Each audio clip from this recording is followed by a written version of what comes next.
Alors ici, avec la flèche blanche plus, parce que j'ai affaire à un groupe, 2 groupes d'ailleurs, un pour les traits et un pour les couleurs. Avec la flèche blanche plus, j'arrive à sélectionner une forme ou l'autre.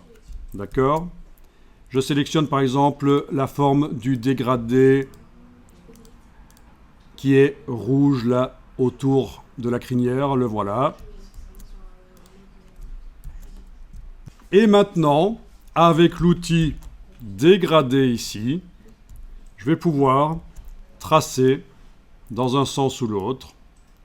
Et alors que tout à l'heure, quand j'étais en peinture dynamique, j'y arrivais pas. Avec la touche Shift, c'est même calé sur les axes, ça peut être intéressant. Il est toujours modifiable par la palette dégradée, bien sûr, ces couleurs sont modifiables. Par la palette dégradée, dont on a ici une sortie, je veux dire, dans la barre contrôle. On peut le mettre en radial. Tiens, je vais quand même faire apparaître la palette dégradée de couleurs, menu fenêtre dégradée de couleurs. Et vous avez ici, quand vous avez choisi radial, vous avez possibilité d'inverser le dégradé, si vous voulez. Bon, une fois qu'il est mis, avec l'outil dégradé, on peut tracer pour influencer la manière dont il se met, bien sûr. Voilà. Ah, cet annotateur de dégradé m'ennuie. Affichage. Masquer l'annotateur de dégradé. Voilà. Parce que je fais par la palette dégradée, j'ai pas besoin de le voir. Voilà. J'inverse éventuellement. Ouais. Voilà. Finalement, en linéaire, c'était pas plus mal. Bon. Évidemment, ici, j'ai pas beaucoup de temps pour m'intéresser au graphisme et au choix des couleurs. Intéressez-vous aussi éventuellement, et là je vais faire fichier enregistré, intéressez-vous éventuellement à ce nouveau type de dégradé qui existe maintenant dans Illustrator, avec des petits points qu'on va mettre, et on leur donne à chacun en fait une couleur qu'on veut, qu'on va choisir dans le nuancier. C'est la nouvelle méthode récente en 2023 pour faire des dégradés. Ok. Voilà. Je vais les déplacer, les couleurs, sur les petits points. Ok. Ces points sont déplaçables, supprimables, si on sélectionne et qu'on fait touche suppression. Voilà, supprimable. Voilà. C'est ça qui est génial, ils sont déplaçables. C'est un peu comme un filet de dégradé pour ceux qui ont vu un peu à quoi ça ressemble un filet de dégradé. Mais c'est différent. Ok, bon. C'est plus facile que le filet de dégradé et ça ressemble au filet. Mais le filet reste une méthode de dégradé intéressante. On n'a pas vu le filet de dégradé ensemble, hein. C'est quelque chose qui prend du temps. C'est une autre méthode pour faire mettre des dégradés avec un filet ici, filet. Une grille, quoi. Ok.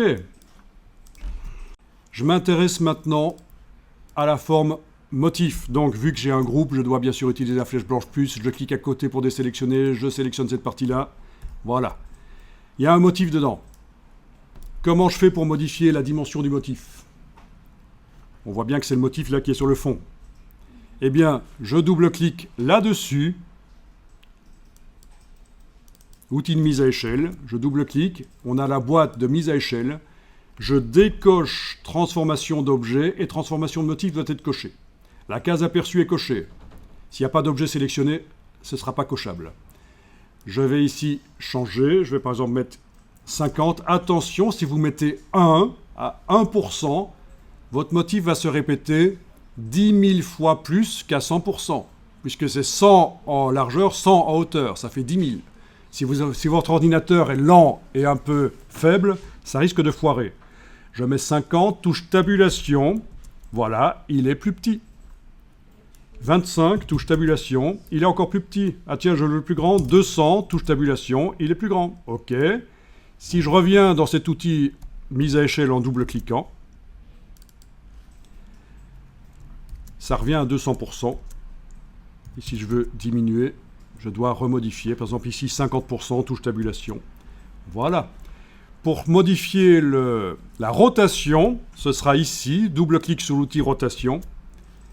Toujours même chose, uniquement transformation motif coché, case aperçu coché, et là je peux tourner. Mais dans le cas de ce motif qui va dans tous les sens, c'est pas génial, ça ne sert pas à grand chose de faire une rotation, mais pour d'autres motifs qui ont vraiment un sens bien marqué, ce sera utile. La position, ce sera en double-cliquant sur la flèche noire, toujours transformation de motif uniquement coché, et vous allez pouvoir taper des données ici qui vont modifier la position du motif en horizontal et en vertical. Chaque fois, il faut indiquer plus 10, par exemple, mm, touche tabulation, et voilà, il s'est déplacé d'1 centimètre. Ici, en vertical, moins 5 mm, donc millimètres, touche tabulation, il s'est déplacé en vertical. Donc avant, c'était horizontal, je me suis peut-être trompé, et là, c'est vertical. Voilà. Ok. Vous avez appris des choses aujourd'hui. Je pense qu'en fait, je vais vous dire quelque chose. Franchement, c'est pas pour vous cirer les pompes, mais vous en connaissez peut-être plus que certains graphistes qui sont là depuis 15 ou 20 ans, parce que eux n'ont pas mis à jour leurs connaissances. Ils n'ont pas eu le temps, pas pris le temps, de mettre à jour leurs connaissances par rapport à tout ce qui est apparu dans Illustrator. Et alors peut-être qu'ils font des choses que pendant 1 heure, alors que ça prend maintenant 3 minutes pour le faire. J'ai sélectionné ici la forme de l'œil. Je vais demander sélection, identique, couleur de fond.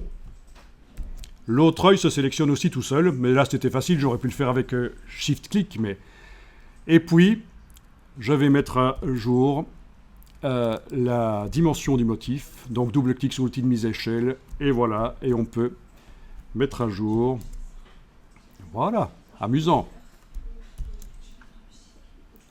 Non, 50 ou 40 c'était mieux, voilà, 40, ça lui fait des yeux hypnotiques, et voilà.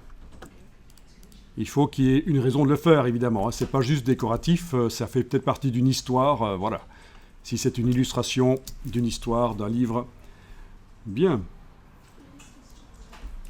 N'oubliez pas que chaque trait peut être sélectionné, et vous pouvez modifier son épaisseur par la palette contour, essayer des brushes calligraphiques ou autres. C'est une autre histoire. Vous avez la technique